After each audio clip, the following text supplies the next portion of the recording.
How's it going, everybody? In this video, we're going to be talking about Javier Becerra and the state of California filing their petition for a rehearing in the Duncan v. Becerra case. So let's talk about it.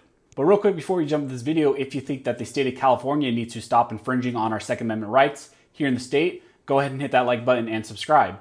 I also want to give a big shout out to one of the main sponsors of the channel, Franklin Armory. Franklin Armory has 3 California compliant AR pistols on the California roster, as well as they had the Title I, which they were intending to sell to us here in the state of California, but were prevented from doing that by the state of California, by Javier Becerra and the California Department of Justice. So Franklin Armory is an amazing company. They are always supporting California gun owners. And so go and show them support, because Franklin Armory really is doing a lot of amazing things, not just for us here in the state of California, but for a lot of gun owners nationwide.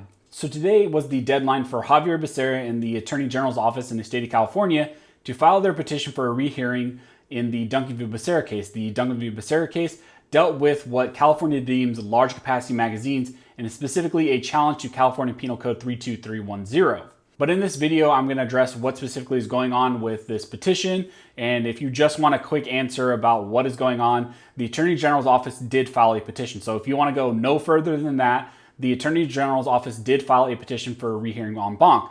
But as many of you are familiar, this channel goes way beyond just saying what someone did. This channel's purpose is to give you guys more information, more education, so you can talk about these type of issues and the Second Amendment laws and what's going on here in the state of California more cogently. That's always the purpose of this channel. So we're going to go way more in depth about what exactly this petition means, what this means going forward, what the procedure is supposed to look like, as well as what exactly Javier Becerra is saying in his petition for a rehearing en banc, and what implication that has and how that interplays with the 3-judge panel's decision in Duncan v. Becerra. So let's go and talk about this. So what does this mean now that Javier Becerra has filed his petition for a rehearing as of today? Well, what this means is now we are in a 21-day deadline for some sort of activity to happen. And there are 4 main options of what can happen at this time. So the first option is for there to be a 5.4b notice by any judge within the 9th Circuit. And essentially what it is asking is, 3-judge panel that has already heard Duncan v. Becerra, do you want to rehear this issue? They give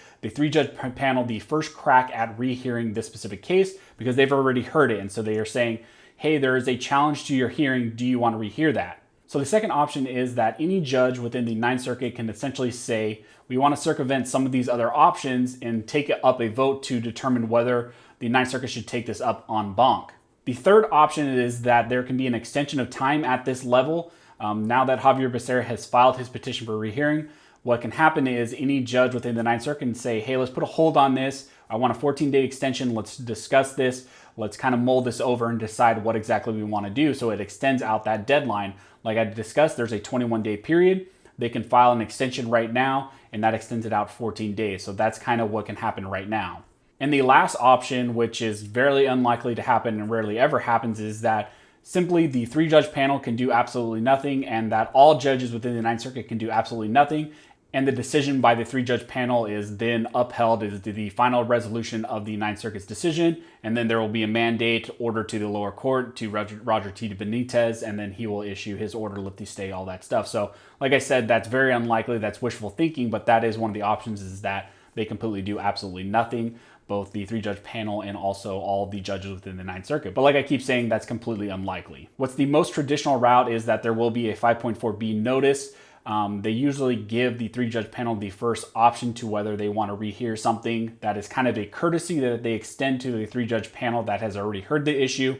Now, I say that's a traditional courtesy. That's not always necessarily the case, because what we've seen in a lot of Second Amendment issues and a lot of Second Amendment cases that get to the 9th Circuit, what they decide is what I've discussed earlier, is where they completely leapfrog all of these processes and say, let's just take a vote to determine if we want to hear this en banc. So that is completely likely. Also, in this case, within that 21-day period is where a judge will say, hey, let's take an en banc vote. So as far as deadlines and what date you should be looking at for when the judges need to make a decision of what option they want to pick, that is going to be September 18th, 2020. September 18th is going to be the time where they need to decide what exactly they want to do and how this case will proceed forward.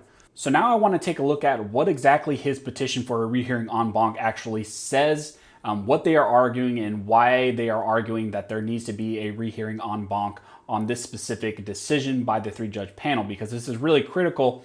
And it's kind of interesting, the arguments that they put forward for the rehearing en banc. So let's talk about this. So I'll actually put a link down below to the petition if you want to read it for yourself, but it's kind of interesting. The main argument that the AG's office is making for why this should be reheard en banc is because the standard of review that the 3-judge panel used contradicts the standard of review in their opinion, which should have been applied to this specific case. And the AG's main contention is that the ruling here in Duncan v. Becerra by the 3-judge panel directly conflicts with a prior Ninth Circuit decision in Fyock v. Sunnydale.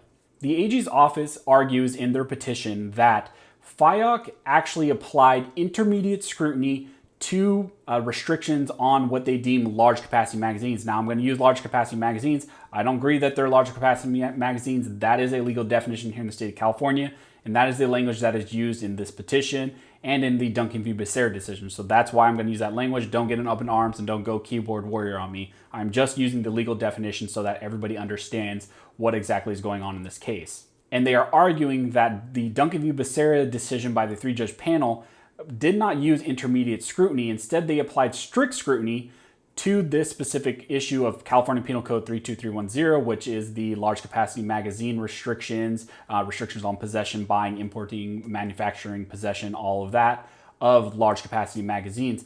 So they're saying that the court should have used the prior precedent in Fyock in using intermediate scrutiny in Duncan v. Becerra. And they are saying the fact that the Ninth Circuit panel here in Duncan v. Becerra did not use intermediate scrutiny and instead used strict scrutiny causes a conflict in the Ninth Circuit's rulings and kind of creates this inconsistency. And based on this, their petition is saying that the Ninth Circuit and an en banc panel should review the 3-judge panel's decision, and ultimately I'm sure their goal is that the Ninth Circuit will actually find that the 3-judge panel's decision was inconsistent with Fyock, and that instead of strict scrutiny being applied to California Penal Code 32310, intermediate scrutiny should be used instead. So the AG's office's petition primarily hinges on this issue of Fyock v. the Duncan v. Becerra decision and the use of strict scrutiny versus the intermediate scrutiny that they believe should have been applied here. So what's interesting here is if you actually go and read the 3-judge panel's decision and Judge Lee's opinion in Duncan v. Becerra, what you can actually see is they address this issue of what type of scrutiny should be applied in Duncan v. Becerra. So when you look at Judge Lee's opinion, he expressly says and distinguishes Fyock from the case here. What Judge Lee says in the opinion in Duncan v. Becerra is that Fyock did not determine that intermediate scrutiny should be applied to LCM or large capacity magazine restrictions. He says that Fyock does not stand for that determination that the AG's office is presenting. At one point, he actually says that the AG's office is trying to hang their hat on too small of a hook, I think is the terminology that he used. What Judge Lee says Fyock is actually all about is an abuse of discretion determination. It is not the type of scrutiny that should be applied to magazine restriction. He says in multiple positions and locations within the Fyock decision, the court there actually says that this was not a determination of the appropriate scrutiny that should be applied to the magazine restriction in that case. What he says is that the Fyock decision does not stand for that intermediate scrutiny should be applied to magazine restrictions. All that it stands for is that they reviewed the discretion that the lower court judge issued and that they determined that that judge did not abuse their discretion. It was not a determination that intermediate scrutiny is actually appropriate in magazine restrictions. And so that is how Judge Lee distinguished Fyock from Duncan. So what the AG's office is saying in contrast to that in their petition is that Fyock did not stand for a simple review of abuse of discretion.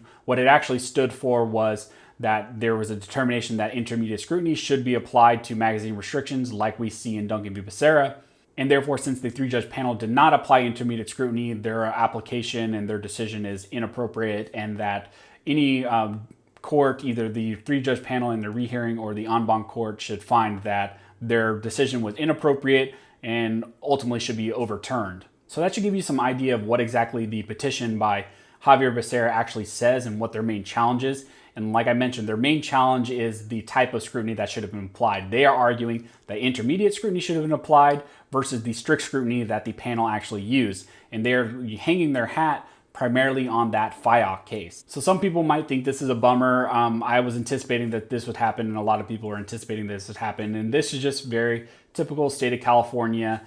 They're going to try to drag this process out. It's going to go through the en banc process, and we'll see what happens. Like I mentioned, we have that 21-day period, and now we have the next step of determining of how this case will flow through. So once there is a determination of how exactly this is going to proceed forward, I will definitely let you guys know. So if you like this video and you'd like to support the channel, one of the best ways to do that is to join the Patreon page, and I'll put a link to the Patreon page down below. Also, if you'd like to support the channel, one of the best ways to do that. Also, just like, commenting, subscribing, and make sure you hit that notification bell. That all helps the channel analytics and helps us spread the word of the Second Amendment and what we're going through here in the state of California. It all just helps the video reach more people so that they're aware of what's going on. So as always, thanks you guys for watching. Don't forget to like, subscribe, and never forget, this nation was built by armed scholars, and this nation will be maintained by armed scholars.